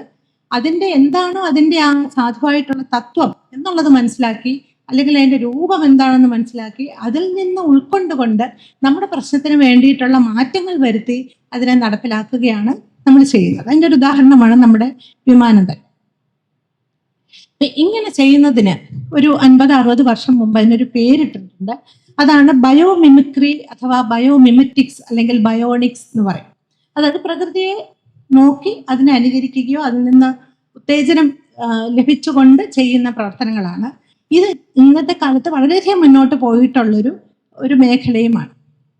ഇതിൻ്റെ ചില ഉദാഹരണങ്ങളും കൂടി നമുക്ക് കാണാം. താല്പര്യമുണ്ടെന്ന് ഞാൻ വിചാരിക്കുന്നു. ഇതൊരു തിമിംഗലമാണ്, വെയിൽ എന്ന് പറയുന്ന തിമിംഗലമാണ്. ഈ കടലിനടിയിലൂടെയുള്ള തിമിംഗലങ്ങളുടെ യാത്ര എന്ന് പറയുന്നത് നമ്മൾ അന്തർവാഹിനികൾ ഉണ്ടാക്കാനായിട്ട് വളരെയധികം ഉപയോഗിച്ചിട്ടുണ്ട്. ഇവരുടെ രീതി എന്താണ്, ഇവരുടെ ശരീരത്തിന്റെ ആ ഷേപ്പ് എന്താണ്, അതുപോലെ തന്നെ അവരെങ്ങനെയാണ് മുന്നോട്ട് പോകുന്നത്. അവര് ശബ്ദം ഉപയോഗിച്ചിട്ടാണ്, സോണാർ എന്ന് പറയുന്നത് ശബ്ദം മുന്നോട്ട് പോയി ഏതെങ്കിലും തടസ്സത്തിൽ പോയി പ്രതിഫലിച്ച് തിരിച്ചു വരുന്നതിനെ മനസ്സിലാക്കിയാണ് തടസ്സങ്ങൾ ഉണ്ട് എന്ന് മനസ്സിലാക്കി തടസ്സങ്ങൾ കൂടിയല്ലാതെ പോകുന്നത്. അപ്പൊ ആ ഒരു സോണാർ എന്ന് പറയുന്ന ആ സിസ്റ്റം ഒക്കെ തന്നെയാണ് നമ്മുടെ അന്തർവാഹിനികൾക്ക് നമ്മൾ ഉപയോഗിച്ചിട്ടുള്ളത്. കണ്ടാൽ തന്നെ അറിയാം, ഷേപ്പ് കാണുമ്പോൾ തന്നെ അറിയാം തിമിംഗലം എത്രമാത്രം ഇത് ഉണ്ടാക്കാനായിട്ട് നമുക്ക് പ്രചോദനമായിട്ടുണ്ട് എന്നുള്ളത്. ഇത് മറ്റൊരു ഉദാഹരണമാണ്. ഇത് നമുക്കറിയാം, നമ്മൾക്ക് ചിലപ്പോൾ ഇപ്പം മ്യൂസിയത്തിലൊക്കെ പുല്ലിൽ പോയി ഇരുന്ന് കഴിയുമ്പോൾ പിന്നീട് നമ്മൾ എഴുന്നേൽക്കുമ്പോൾ നമ്മുടെ ശരീരത്തിലൊക്കെ പുല്ല് പറ്റിപ്പിടിച്ചിരിക്കുന്നതായിട്ട് നമ്മൾ കാണും, ഇല്ലേ? ചിലത് വലിച്ചു കളയാൻ തന്നെ പ്രയാസമാണ്, ആ രീതിയിൽ ഇരിക്കുന്നത് കാണാം. ഇത് നമ്മൾ എല്ലാവരും ശ്രദ്ധിക്കുന്നതാണ്. ഈ 1941 ഒരു ഇലക്ട്രിക്കൽ എഞ്ചിനീയർ ഈ ആൽപ്സ് പർവ്വതനിരയിൽ അദ്ദേഹത്തിൻ്റെ നായ ഉണ്ടായിരുന്നു. നല്ല കൂടെയൊക്കെ ഉള്ള നായയാണ്, രോമങ്ങൾ ധാരാളമുള്ള നായ. ആ നായയുമായിട്ട് ഒരു ദിവസം വേട്ടയ്ക്ക് പോയതാണ്. രാവിലെ പോയി വൈകിട്ട് വന്നു കഴിഞ്ഞപ്പോഴാണ് മനസ്സിലാകുന്നത് സ്വന്തം വസ്ത്രങ്ങളിലും ഈ നായയുടെ രോമങ്ങളിലും ഒക്കെ തന്നെ ഇത്തരം ഒരു പുല്ലിൻ്റെ ഇത് പഠിച്ചിരിക്കുകയാണ്. അത് വാസ്തവത്തിൽ അതിൻ്റെ വിത്ത് വിതരണത്തിനുള്ളൊരു മാർഗമാണ്. ഈ ആ ഒരു പുല്ലിൻ്റെ ഇതിൻ്റെ ബർഡക് ഫർ എന്ന് പറയുന്ന ഒരു പ്രത്യേകതരം പുല്ലാണ് ഇങ്ങനെ പറ്റിപ്പിടിച്ചിരിക്കുന്നത്. ഇദ്ദേഹം ഒരു എന്താ പറയുക, ആ പറയുന്ന ജിജ്ഞാസയുള്ള ഒരാളായതുകൊണ്ട് ഇതെന്തുകൊണ്ടാണ് ഇങ്ങനെയെന്നുള്ള ചോദ്യം ചോദിക്കുകയും ആ ബർഡക് ഫറിൻ്റെ അതിനെ ഒരു ഇങ്ങനെ മൈക്രോസ്കോപ്പിലൂടെ അതിനെ സൂക്ഷ്മമായിട്ട് നിരീക്ഷിക്കുകയും ചെയ്തു. അപ്പൊ കണ്ടത് എന്താണെന്ന് വെച്ചാൽ ഈ പുല്ലിൻ്റെ അറ്റത്ത് ഇങ്ങനെ ചെറിയ കൊളുത്തുകളുണ്ട്, ഇങ്ങനെയിരിക്കും. നമ്മുടെയൊക്കെ ഈ വസ്ത്രത്തിലൊക്കെ നൂലിൻ്റെ എന്താ പറയണ്ടേ ലൂപ്പുകളുണ്ട്, ഇങ്ങനെ ചുറ്റുകളുണ്ട്. ആ ചുറ്റിലാണ് ഇത് കയറി പിടിച്ചിരിക്കുന്നത് എന്നുള്ളത് മനസ്സിലായി. അതുപോലെ തന്നെയാണ് നായയുടെ ശരീരത്തിൽ. ഇത് അദ്ദേഹത്തിന് മനസ്സിലായപ്പോൾ ഒരു ഐഡിയ ഉണ്ടായി, ഇത് എന്തുകൊണ്ട് എനിക്കിത് ഉപയോഗിച്ചുകൂടാ. ഒരു 10 വർഷം പരീക്ഷണങ്ങൾ നടത്തി പലതരത്തിലുള്ള മെറ്റീരിയലിലെ പരീക്ഷണം നടത്തിയിട്ടാണ് അവസാനം അദ്ദേഹം കണ്ടെത്തിയതാണ് ഇന്ന് നമ്മൾ വളരെ സുലഭമായിട്ട് ഉപയോഗിക്കുന്ന ഈ വെൽക്രോ എന്ന് പറയുന്നത്. അത് 2 തുണി കഷ്ണങ്ങളാണ്, നൈലോൺ കഷ്ണങ്ങളാണ്. ഒന്നിൽ ഇതുപോലെയുള്ള ലൂപ്പുകളാണ്, മറ്റേതിൽ കൊളുത്താണ്. രണ്ടും കൂടെ വെച്ച് ചേർത്ത് നമ്മളൊന്ന് ഞെക്കി കഴിയുമ്പോഴേക്കും അത് ഒട്ടിയിരിക്കും, പക്ഷെ വലിച്ചു മാറ്റാനും പറ്റും. അപ്പോൾ വീണ്ടും വീണ്ടും ഉപയോഗിക്കാം. അപ്പം ഇത് നമ്മൾ ചെരുപ്പുകളിൽ ഉപയോഗിക്കുന്നു, ബാഗുകളിൽ ഉപയോഗിക്കുന്നു, വസ്ത്രങ്ങളിൽ ഉപയോഗിക്കുന്നു, പലയിടത്തും നമ്മൾ ഉപയോഗിക്കുന്നു. ഇതിന് പേറ്റന്റ് ഒക്കെ എടുക്കുകയും അദ്ദേഹത്തിന് അതുകൊണ്ട് പ്രയോജനം ഉണ്ടാവുകയൊക്കെ ചെയ്തതാണ്. വെൽക്രോ ഒരു ബയോണിക്സിന്റെ ഒരു ഉദാഹരണമാണ്. മറ്റൊരു കാര്യം നമ്മൾ കാണാറുണ്ട്, ഈ ഇതുപോലെയുള്ള പല്ലികൾക്കെല്ലാം മുകളിൽ കൂടെ ഒക്കെ നടക്കാൻ പറ്റും, ഇല്ലേ? ഒരു താഴെ വീഴില്ല, എങ്ങനെയോ അവർക്ക് പിടിച്ച് നടക്കാൻ പറ്റുന്നുണ്ട്. അപ്പൊ ഇത് കണ്ടിട്ട് ഇതെങ്ങനെയാണ് എന്നുള്ള ചോദ്യം വീണ്ടും ചോദിക്കപ്പെടുകയും അതിനെക്കുറിച്ച് മനസ്സിലാക്കിയപ്പം മനസ്സിലായത് ഇത്തരം പല്ലികൾക്ക് മാത്രമല്ല മറ്റു പലത്തിനും ഉണ്ട് ആ ഒരു സ്വഭാവമുണ്ട്. പ്രത്യേകിച്ച് ഇതൊരു ഇങ്ങനെ ജെക്കോ എന്ന് പറയുന്ന തരം ഒരു പല്ലിയെ കുറിച്ചാണ് നമ്മളിപ്പോൾ സംസാരിക്കുന്നത്. അതിൻ്റെ ഈ കൈയിൻ്റെ കാലിൻ്റെ ഒക്കെ അടിയിൽ വളരെ ചെറിയ രോമങ്ങളുണ്ട്, വളരെ ചെറിയ രോമങ്ങൾ, നാനോ ആയിട്ടുള്ള രോമങ്ങൾ. ഇതിനെ ഇങ്ങനെ പ്രസ് ചെയ്ത് കഴിയുമ്പോഴേക്കും അത് ഒട്ടിയിരിക്കുകയാണ് എന്നുള്ളതാണ് അതിൻ്റെ കാര്യം എന്ന് മനസ്സിലായി. അപ്പോൾ ഇത് നമുക്കും ഉണ്ടാക്കാൻ പറ്റുമോ എന്നുള്ള ശ്രമം നടത്തുകയും പല മേഖലയിൽ ആ ശ്രമം നടന്നു. ഈ അമേരിക്കയിലെ ഈ സ്പേസിൻ്റെ ഒക്കെ മേഖലയിൽ ജോലി ചെയ്യുന്ന ജെറ്റ് പ്രൊപ്പൽഷൻ ലബോറട്ടറിയിലെ ശാസ്ത്രജ്ഞര് അതിന് വേണ്ടിയിട്ടുള്ളൊരു പാർട്ടിക്കിൾ ഉണ്ടാക്കുകയും ചെയ്തു, ഒരു സർഫസ്. അതിൽ ഇതേ സിദ്ധാന്തം ഉപയോഗിച്ചുകൊണ്ട് അവരങ്ങനെ ഉണ്ടാക്കുന്നുണ്ട്. അപ്പം അത് അങ്ങനെയുള്ള ഒരു ഗ്ലൗസ് നമ്മുടെ കയ്യിലിട്ടാൽ നമുക്ക് ഇതുപോലെ തന്നെ വെറുതെ ഭിത്തിയിൽ ഇങ്ങനെ തള്ളിപ്പിടിച്ചുകൊണ്ട് അവിടെ ഒട്ടിയിരിക്കാൻ പറ്റുകയാണ്. അപ്പം ഇതുകൊണ്ട് ഒരുപാട് പ്രയോജനങ്ങളുണ്ട്. ഇപ്പം ശൂന്യാകാശത്തിൽ പല പ്രവർത്തനങ്ങളും നടത്താൻ, വളരെയധികം ഭാരം ചുമക്കാൻ, റോബോട്ടുകൾക്ക് ഭാരം ചുമക്കാൻ, ഇങ്ങനെയൊക്കെയുള്ള പല പ്രയോജനങ്ങളുമാണ് വിഭാവനം ചെയ്യുന്നത്. ഇപ്പോൾ ഭാവിയിൽ നമുക്കൊക്കെ അറിയാം, ഈ സ്പൈഡർമാനെ നമുക്കൊക്കെ അറിയാവുന്നതാണ്. അതുപോലെയുള്ള ഡ്രസ് മെറ്റീരിയൽ നമ്മുടെ കുട്ടികൾക്കൊക്കെ കിട്ടും എന്നൊക്കെ വേണമെങ്കിൽ നമുക്ക് പ്രതീക്ഷിക്കാം, ഇതുപോലെ മുകളിലൊക്കെ കയറി നടക്കാനായിട്ട്. ഇത് നമ്മൾ വേറൊരു ഉദാഹരണത്തിലേക്ക് വരികയാണ്. നമുക്കറിയാം, ജപ്പാനിൽ ചില ബുള്ളറ്റ് ട്രെയിനുകൾ ഉള്ളതായിട്ട് നമുക്ക് മനസ്സിലാക്കിയിട്ടുണ്ട്. വളരെ വേഗതയിൽ പോകുന്ന ട്രെയിനാണ്, 300 കിലോമീറ്റർ ആണ് ഒരു മണിക്കൂറിൽ, 300 കിലോമീറ്റർ വേഗതയിലൊക്കെ പോകുന്ന ബുള്ളറ്റ് ട്രെയിൻ. അപ്പൊ ഈ ട്രെയിനുകൾ വിന്യസിപ്പിച്ചു കഴിഞ്ഞപ്പോൾ അതിന് ഇടയ്ക്ക് ആ പോകുന്ന വഴിയിലൊക്കെ തുരങ്കങ്ങളും ഉണ്ട് പല സ്ഥലത്തും. പ്രത്യേകിച്ചും തുരങ്കത്തിൽ നിന്നും വെളിയിലേക്ക് വരുന്ന സമയത്ത് വളരെ വലിയ ശബ്ദം ഉണ്ടാകുമായിരുന്നു. അതിന് സോണിക് ബൂം എന്നാണ് പറയുന്നത്. അത് വായുവിന്റെ പ്രഷറിൽ, മർദ്ദത്തിൽ പറ്റുന്ന വ്യത്യാസം കൊണ്ടാണ്. വളരെ മർദ്ദത്തിലിരിക്കുന്ന വായു പെട്ടെന്ന് വെളിയിലേക്ക് പോകുമ്പോൾ ഉണ്ടാകുന്ന ശബ്ദമാണ്. അപ്പൊ അതൊരു വലിയ ശബ്ദമായി അടുത്ത് താമസിക്കുന്നവർക്കൊക്കെ വലിയ ബുദ്ധിമുട്ടുണ്ടാക്കുന്ന രീതിയിലുള്ളൊരു പ്രശ്നമായി മാറി. ഇതിനെങ്ങനെയാണ് ഇതിനൊരു പരിഹാരം എന്നുള്ളൊരു ചിന്ത വന്നിട്ട് അന്ന് അതിൽ പ്രവർത്തിച്ചിരുന്ന ചിലരെ വളരെ ആകർഷിച്ച ഒരു ജീവിയാണിത്. കിങ് ഫിഷർ എന്ന് പറയുന്ന ഈ പക്ഷി വളരെ വേഗതയിൽ വന്ന് ഈ അടിയിലേക്ക് ഊളിയിടും, ഈ കടലിൻ്റെയൊക്കെ അടിയിലേക്ക് ഊളിയിടും. ഒരു ചെറിയ ചലനം പോലും ഉണ്ടാക്കാതെ താഴേക്ക് പോകുന്നതായിട്ട് മനസ്സിലായി. അപ്പം അത് മനസ്സിലാക്കിയിട്ട് ഈ ട്രെയിൻ തന്നെ റീഡിസൈൻ ചെയ്തു. ഇതാണ് ഷിൻകാസൻ എന്നാണ് ഈ ട്രെയിനിൻ്റെ പേര്. അതുപോലെ തന്നെയുള്ള ഒരു മുൻവശം ആ ട്രെയിനുണ്ടാക്കി ആ രീതിയിൽ അതിനെ ഡിസൈൻ ചെയ്ത് ആ ട്രെയിൻ ഓടിച്ചപ്പോഴേക്കും ഈ സോണിക് ബൂം വളരെയധികം കുറഞ്ഞു. ആ ശബ്ദം കുറഞ്ഞു എന്ന് മാത്രമല്ല, ട്രെയിൻ വളരെ വേഗതയിലും കുറഞ്ഞ അളവിലുള്ള ഇന്ധനം ഉപയോഗിച്ചുകൊണ്ടും ഓടാനും സാധിച്ചു. അപ്പോൾ ഇതൊരു ബയോമിമെറ്റിക്സിൻ്റെ നല്ലൊരു ഉദാഹരണമാണ്. ഇതൊരു പ്രശ്ന പരിഹാരം എന്നുള്ള ആ ഒരു ഇതാണ് അവിടെ നടന്നിട്ടുള്ളത്. ഇത് നമുക്കൊക്കെ അറിയാവുന്ന ടെർമൈറ്റ്സ് ആണ്. എന്താണ്? ചിതൽപുറ്റ്. അതെ. അപ്പോൾ ഈ ചിതൽപുറ്റുകൾ നമ്മുടെ മരുഭൂമികളിലൊക്കെ നമുക്ക് കാണാൻ പറ്റുന്നതാണ്. ആഫ്രിക്കയിലൊക്കെ ധാരാളമായിട്ടുണ്ട്. വലിയ പുറ്റായിരിക്കും. അപ്പോൾ ഈ പുറ്റുകളിൽ കാണുന്നൊരു കാര്യം എന്ന് പറഞ്ഞാൽ, വെളിയിലത്തെ അന്തരീക്ഷ താപം എന്ന് പറയുന്നത് 40 ഡിഗ്രി മുതൽ 0 ഡിഗ്രിയോട് അടുത്ത് വരെ ഇങ്ങനെ മാറിക്കൊണ്ടിരിക്കും, രാത്രിയും പകലും എന്നുള്ള ആ വ്യത്യാസത്തിൽ. പക്ഷേ ചിതൽപുറ്റിനകത്തുള്ള താപം അങ്ങനെ മാറുന്നില്ല. അത് ഏകദേശം ഒരു എയർ കണ്ടീഷൻ ഉള്ളതുപോലെ ഒരു പ്രത്യേക താപത്തിൽ തന്നെ നിൽക്കുന്നതായിട്ടാണ് കണ്ടിട്ടുള്ളത്. അപ്പോൾ ഇതെങ്ങനെയാണ്? വീണ്ടും ചോദ്യമാണ്, എന്തുകൊണ്ട് ഇത് സംഭവിക്കുന്നു? അപ്പോൾ അത് മനസ്സിലാക്കിയപ്പോൾ ഈ ചിതൽപുറ്റുകൾക്ക് ചെറിയ ചെറിയ സുഷിരങ്ങളുണ്ട്, മുകളിലും ഉണ്ട് താഴെയൊക്കെ ഉണ്ട്. അപ്പോൾ ഈ സുഷിരങ്ങളിലൂടെ നാച്ചുറലായിട്ട് ഈ വായു ഇങ്ങനെ മാറുകയാണ്. ചൂടുവായു മുകളിലേക്ക് പോവുകയും തണുത്ത വായു താഴേക്ക് പുതുതായിട്ട് വരികയൊക്കെ ചെയ്യുന്ന ആ സ്വഭാവം അതിനുണ്ട് എന്ന് മനസ്സിലാക്കി. അപ്പൊ ഇതിൽ നിന്നും പ്രചോദനം ഉൾക്കൊണ്ടുകൊണ്ട് സിംബാബ്വേയിൽ ഉണ്ടാക്കിയ ഒരു കെട്ടിടമാണിത്. ഈസ്റ്റ് ഗേറ്റ് കെട്ടിടം എന്നാണ് ഇതിന്റെ പേര്. ഇത് ഒരു വ്യാപാര സ്ഥാപനവും പല ഓഫീസുകളും ഒക്കെ ഉള്ള ഒരു വലിയ സ്ഥാപനമാണ്. കാരണം വലിയ കെട്ടിടമാണ്, 3 നില കെട്ടിടം, പല നിലകളുണ്ട്.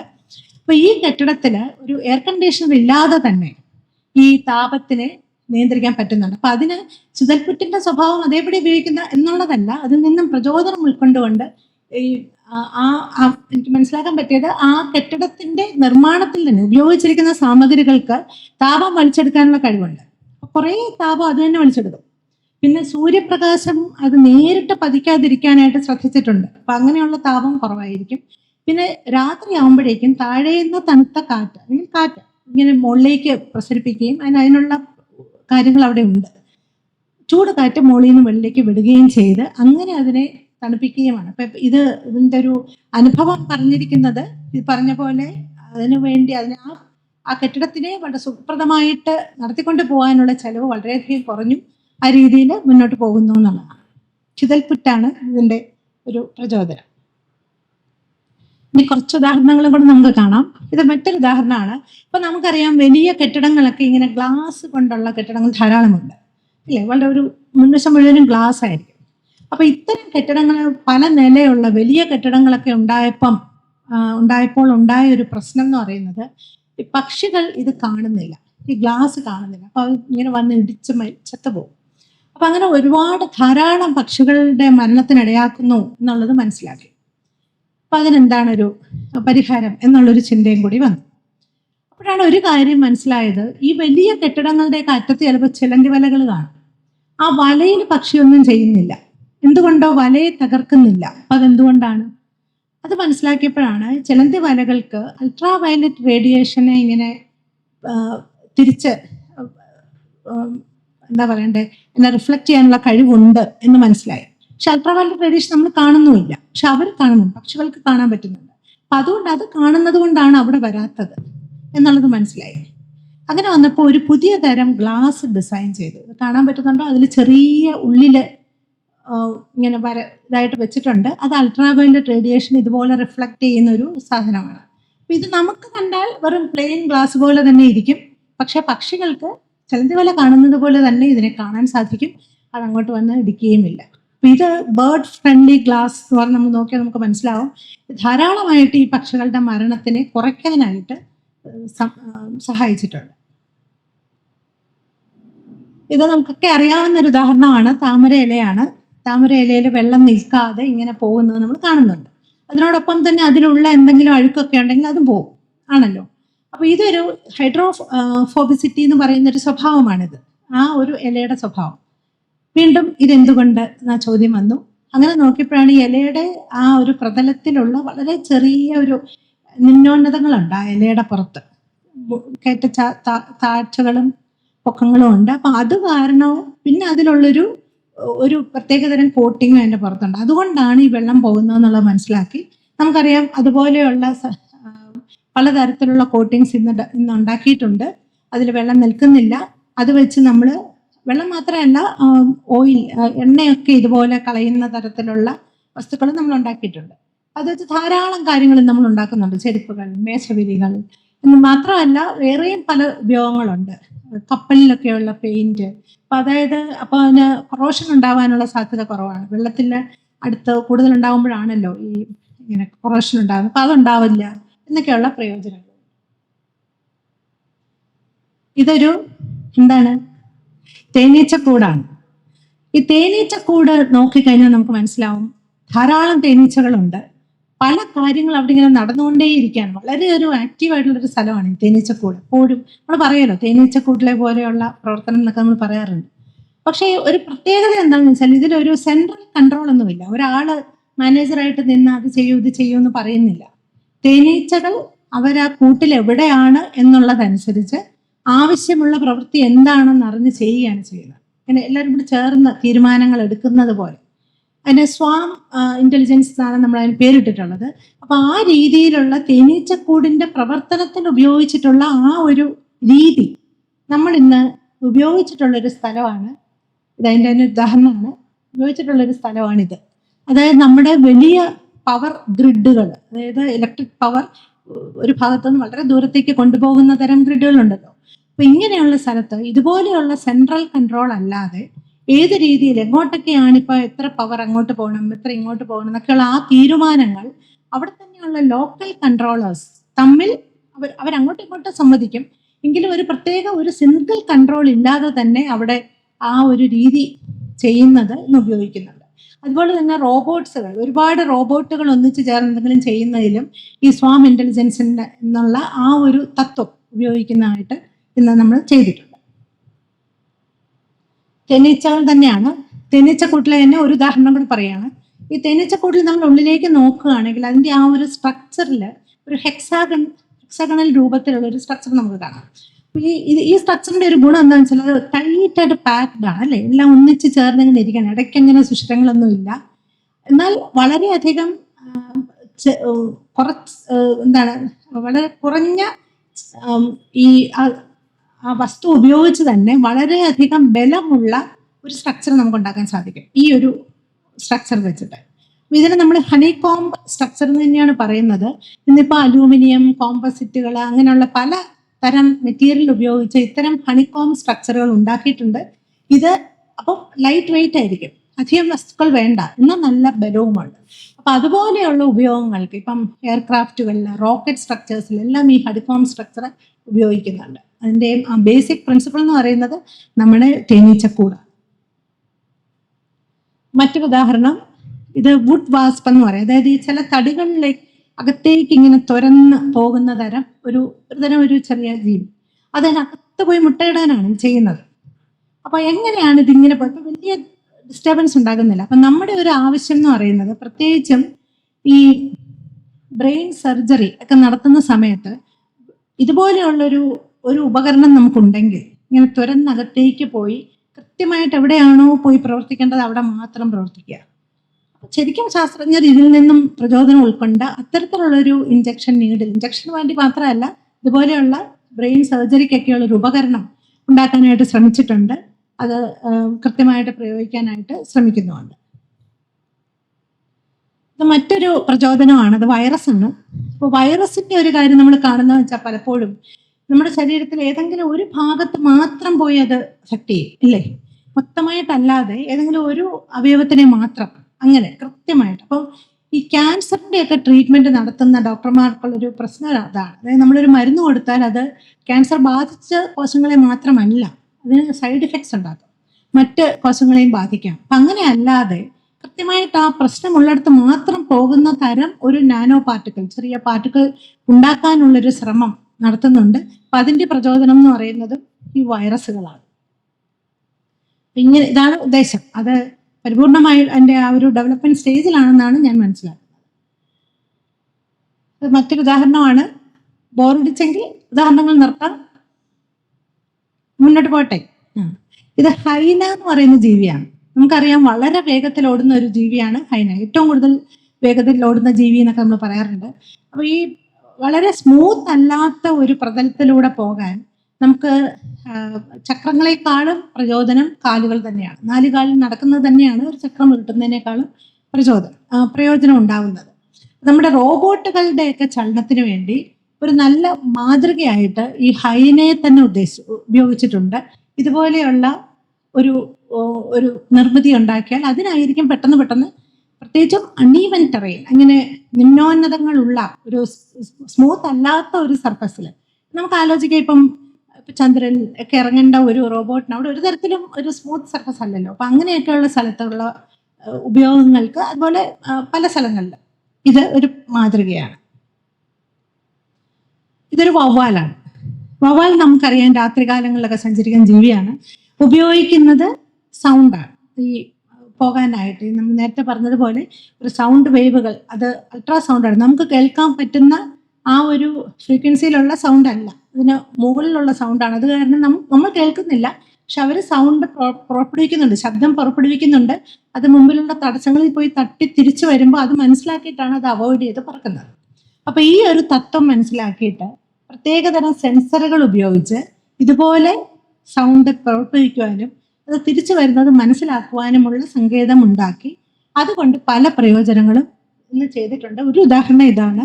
അതായത് കാഴ്ചശക്തി ഇല്ലാത്തവർക്ക് കൊണ്ട് നടക്കാനുള്ള ഒരു വടി, അതിനറ്റത്തുണ്ടിത്. അപ്പൊ എവിടെയെങ്കിലും തടസ്സമുണ്ടെങ്കിൽ അത് വൈബ്രേറ്റ് ചെയ്യും, പെട്ടെന്ന് തന്നെ അവർക്ക് മനസ്സിലായി മാറി നടക്കാനായിട്ട് സാധിക്കും. അപ്പൊ ഒരു സിമ്പിൾ കാര്യമാണ്, വവ്വാല് പറഞ്ഞു തന്നതാണ്, അത് വെച്ച് നമ്മൾ ചെയ്തത്. ഇതെല്ലാവർക്കും അറിയാവുന്നതാണ്. ഈ താറാവുകളുടെ കാലിൻ്റെ അടിഭാഗം അവിടെയുള്ള ആ ഒരു ഒന്നിച്ച് ആ പാട പോലെ ഇരിക്കുന്നത് പലതിനും നമ്മൾ ഉപയോഗിക്കുന്നുണ്ട്. പ്രത്യേകിച്ചും ഡൈവ് ചെയ്യുന്ന, ഈ വെള്ളത്തിനടിയിലേക്ക് ഡൈവ് ചെയ്യുന്ന നീന്തൽക്കാരുടെയൊക്കെ കാൽ ഇത്തരത്തിലുള്ളൊരു ഇത് വെച്ചാൽ അവർക്ക് അതുകൊണ്ട് പ്രയോജനം ഉണ്ടെന്നുള്ളത് നമുക്ക് മനസ്സിലാക്കിയിട്ടുണ്ട്. അതുപോലെ തന്നെ വളരെയധികം ചെളിയൊക്കെ നിറഞ്ഞ സ്ഥലത്തൊക്കെ നടക്കാനും ഒക്കെ തന്നെ ഈ ഒരു ടെക്നോളജി പ്രയോജനമാണ്. പിന്നെ നമ്മുടെ ഒരു ഗുരു എന്ന് പറയുന്നത് നമ്മുടെ പ്രിയപ്പെട്ട ആനയാണ്. അപ്പൊ ആനയുടെ ഈ തുമ്പിക്കയെ നമ്മൾ നോക്കുകയാണെങ്കിൽ തുമ്പിക്ക വളരെയധികം ഫ്ലെക്സിബിൾ ആണ്. പല കാര്യങ്ങളും ചെയ്യാൻ പറ്റും ആനയുടെ തുമ്പിക്കയുണ്ട്. വളരെ ശക്തമായിട്ടുള്ള കാര്യങ്ങൾ എടുത്തു പൊക്കാനും പറ്റും, വളരെ സോഫ്റ്റ് ആയിട്ടുള്ള കാര്യങ്ങളും ആന തുമ്പിക്കൈ കൊണ്ട് പൊട്ടിക്കാതെയൊക്കെ എടുക്കും. അപ്പൊ ആ ഒരു കാര്യം മനസ്സിലോർത്ത് വീണ്ടും റോബോട്ടുകളുടെ ഒരു കൺട്രോളിനാണ് സാധനങ്ങൾ എടുക്കാൻ ഉള്ള ആ ഒരു ടെക്നോളജിക്ക് ആനയുടെ തുമ്പിക്കൈ ഒരു പ്രചോദനമാണ്. അപ്പൊ അത് ഈ രീതിയിൽ പല പ്ലാസ്റ്റിക് ഡിസ്കുകളും കംപ്രസ് ചെയ്തിട്ടുള്ള വായുവും ഉപയോഗിച്ച് വളരെ എളുപ്പത്തിലും വളരെ കൃത്യതയോടെയും അതിനെ കൺട്രോൾ ചെയ്യാനായിട്ട് പറ്റിയിട്ടുണ്ട്. അപ്പം വലിയ സാധനങ്ങൾ മാത്രമല്ല, ഇതുപോലെ ഒരു ആപ്പിളൊക്കെ ഒട്ടും തന്നെ ക്രഷ് ചെയ്യാതെ, അതിനെ പൊട്ടിച്ച് കളയാതെ എടുക്കാൻ പറ്റുന്ന രീതിയിലുള്ള ഡെവലപ്മെന്റിന് ഇത് ആനയുടെ തുമ്പിക്കൈ ഒരു മാതൃകയാണ്. പിന്നെ ഇത് നമ്മുടെ തലച്ചോറാണ്. നമുക്കറിയാം പല കാര്യങ്ങൾക്കും നമ്മുടെ തന്നെ പ്രവർത്തനങ്ങൾ പ്രചോദനമായിട്ടുണ്ട്. പ്രത്യേകിച്ചും ഇതുപോലെയുള്ള കമ്പ്യൂട്ടിംഗ് സിസ്റ്റങ്ങളുടെ നിർമ്മിതിക്ക് മനുഷ്യന്റെ തലച്ചോറ് എങ്ങനെയാണ് പ്രവർത്തിക്കുന്നത്, നമ്മൾ എങ്ങനെയാണ് കണക്ക് കൂട്ടുന്നത്, നമ്മൾ എങ്ങനെയാണ് കാര്യങ്ങൾ പഠിക്കുന്നത് എന്നൊക്കെയുള്ളത് അവലോകനം ചെയ്തിട്ടുണ്ട്. അത് ഉപയോഗിക്കുന്നുണ്ട്. ഇന്നത്തെ നമ്മൾ കേൾക്കുന്ന നിർമ്മിത ബുദ്ധി എന്നൊക്കെ പറയുന്ന സങ്കേതങ്ങളുടെ ഒക്കെ വികസനത്തിൽ ഇതൊരു ശ്രദ്ധിക്കുന്ന ഒരു മാതൃക തന്നെയാണ്. കമ്പ്യൂട്ടിംഗ് സിസ്റ്റത്തിലൊക്കെ ഇത് ന്യൂറൽ നെറ്റ്വർക്കാണ്, നമ്മുടെ തലച്ചോറിലെ ആ നെറ്റ്വർക്കാണ്.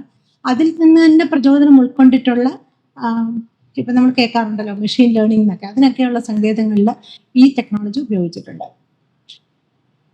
അപ്പം ഇങ്ങനെ പലതും ഉണ്ട്, ഇനിയും ധാരാളം ഉണ്ട്, ഞാൻ കൂടുതൽ പറയുന്നില്ല. നമുക്കറിയാം ഒരുതരം ആപ്പിൾ സീഡ്സ് ഉണ്ട്. മാപ്പിൾ എന്ന് പറയുന്ന മരത്തിൻ്റെ വിത്തുകൾ ഇങ്ങനെ കറങ്ങിയാണ് താഴേക്ക് വീഴുന്നത്. എന്തിനാണെന്ന് വെച്ചാൽ ദൂരേക്ക് പോകാനാണ്. അപ്പം നമ്മളിപ്പോൾ കാണുന്ന ഡ്രോണുകളുടെയൊക്കെ നിർമ്മിതിക്ക് ഈ മാപ്പിൾ സീഡിൻ്റെ ആ ഒരു പ്രവർത്തനം ഉപയോഗിച്ചിട്ടുണ്ട്. പിന്നെ അതുപോലെ രാത്രികാലങ്ങളിൽ കാണാൻ പറ്റുന്ന തരം ചില ഇങ്ങനെ കണ്ണട പോലുള്ള കാര്യങ്ങൾ ഉണ്ടാക്കാനായിട്ട് നമ്മുടെ പൂച്ച അതുപോലെയുള്ള ജീവികൾക്ക് രാത്രി കാണാൻ പറ്റുമല്ലോ.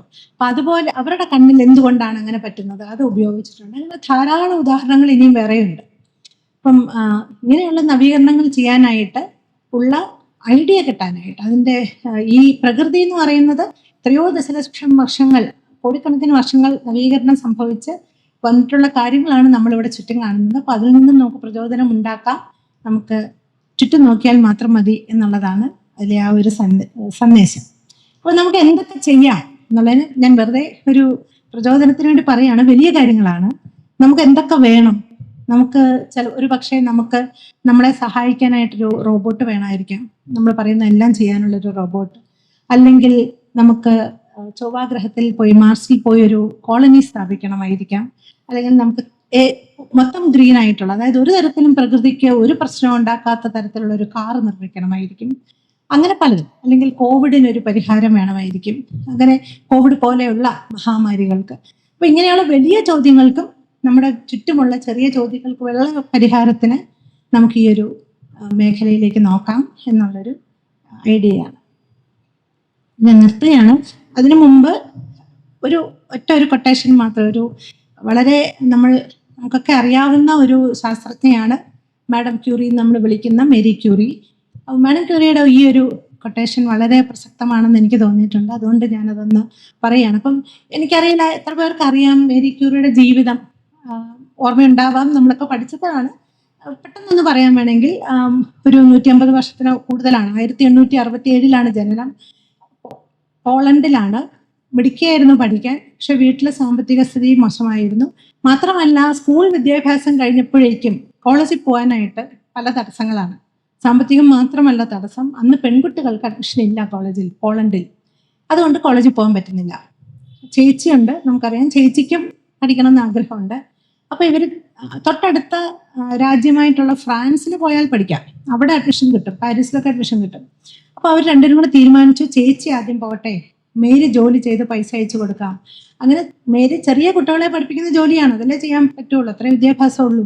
അപ്പോൾ അങ്ങനെയുള്ള ജോലി ചെയ്ത് പൈസ അയച്ചു കൊടുത്തു. അങ്ങനെ വർഷങ്ങൾ കഴിഞ്ഞ് ഒരു 8-9 വർഷം കഴിഞ്ഞിട്ടാണ് മേരി പഠിക്കാനായിട്ട് പോകുന്നത്. പിന്നെയാണ് പോയി കോളേജിൽ ചേർന്ന് പഠിക്കുന്നത്. എന്നിട്ട് വളരെ കഷ്ടതയായിരുന്നു. ഇടയ്ക്ക് വായിക്കാനിടയായത് തണുപ്പ് രാജ്യമാണല്ലോ, തണുപ്പുള്ള രാജ്യമാണ് ഇതൊക്കെ തന്നെ. അപ്പോൾ തണുപ്പ് കാലങ്ങളിൽ കയ്യിലുള്ള എല്ലാ ഉടുപ്പുകളും ഇടുമായിരുന്നു എല്ലാ ദിവസവും. എന്നാലേ തണുപ്പിൽ നിന്ന് രക്ഷപ്പെടാൻ പറ്റുള്ളൂ. അല്ലാതെയുള്ള സങ്കേതങ്ങളൊന്നും അത്ര കൂടുതലൊന്നും ഉപയോഗിക്കാനുള്ള ഒരു വ്യവസ്ഥ ഉണ്ടായിരുന്നില്ല, അതിനുള്ള കഴിവുണ്ടായിരുന്നില്ല. അങ്ങനെയൊക്കെ കഷ്ടപ്പെട്ട് ഗവേഷണം നടത്തി പിന്നീട് പാരീസിലെ ആദ്യത്തെ പ്രൊഫസറായി യൂണിവേഴ്സിറ്റിയിലായി. 2 ഇൻസ്റ്റിറ്റ്യൂട്ടുകൾ പാരീസിലും പോളണ്ടിലും സ്ഥാപിച്ചു. പിന്നെ നമുക്കറിയാം റേഡിയോ ആക്ടിവിറ്റി എന്ന് പറയുന്ന ആ ഒരു സങ്കേതത്തെക്കുറിച്ച് മനസ്സിലാക്കി. റേഡിയം പൊളോണിയം എന്ന് പറയുന്ന 2 മൂലകങ്ങൾ കണ്ടെത്തി. പിന്നെ 2 നോബൽ സമ്മാനം ലഭിച്ച ആളാണ്, ആദ്യം ഫിസിക്സിന് പിന്നീട് കെമിസ്ട്രിക്കും. അങ്ങനെ 2 വിവിധ വിഷയങ്ങളിൽ നോബൽ സമ്മാനം ലഭിച്ച ആദ്യത്തെ ആളാണ്, ഏക വനിതയാണ്. അങ്ങനെയൊക്കെ പല വിശേഷണങ്ങളുള്ള ഒരു വലിയ ശാസ്ത്രജ്ഞയായിരുന്നു. അതിലുള്ള ആ ജോലിയിൽ തന്നെ ഏർപ്പെട്ടത് കൊണ്ടുണ്ടായ ചില അസുഖങ്ങൾ കാരണമാണ് മരണപ്പെട്ടത്. അപ്പം മേരി പറഞ്ഞ ഒരു കൊട്ടേഷനാണ് ഞാൻ പറയുന്നത്, മാഡം ക്യൂറിയുടെ കൊട്ടേഷനാണ്. Life is not easy for any of us. ജീവിതം നമുക്കാർക്കും എളുപ്പമല്ല. അത് പറയാൻ എന്തുകൊണ്ടും അർഹതയുള്ള ഒരാളാണ് അത് പറഞ്ഞിരിക്കുന്നത്. ജീവിതം നമുക്കാർക്കും എളുപ്പമല്ല. പിന്നെ അടുത്ത് എന്താണ് പറയുന്നത്?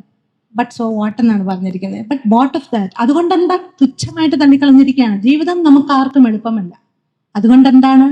നമുക്ക് സ്ഥിരോത്സാഹം വേണം, നമുക്ക് നമ്മളിൽ തന്നെ വിശ്വാസം ഉണ്ടായിരിക്കണം.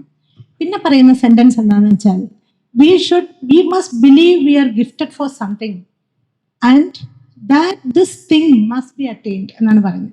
നമുക്ക് എല്ലാവർക്കും എന്തോ ഒരു പ്രത്യേകതരം കഴിവുണ്ടെന്നും നമ്മളത് വിശ്വസിക്കണം. ഇന്ന് നമ്മൾ വിശ്വസിക്കണമെന്നും അത് ഞാൻ വെളിയിൽ എടുത്തിട്ടേ ഉള്ളൂ എന്ന് നമ്മൾ തീരുമാനിക്കണം എന്നാണ്. ദിസ് മസ്റ്റ് ബി അറ്റൈൻഡ് എന്നാണ്. അതിന് യാതൊരു നീക്കുപോക്കും ഇല്ല എന്നുള്ള രീതിയിൽ നമ്മൾ മുന്നോട്ട് പോകണം എന്നാണ്. അപ്പം മേരിയുടെ ആ ഒരു കൊട്ടേഷൻ പുതിയ കുട്ടികൾക്ക് മാത്രമല്ല നമുക്ക് എല്ലാവർക്കും തന്നെയും ഒരു മനസ്സിൽ കൊണ്ട് നടക്കാവുന്നതാണെന്ന് എനിക്ക് തോന്നുന്നതുകൊണ്ട് ഞാൻ പറയുന്നതാണ്.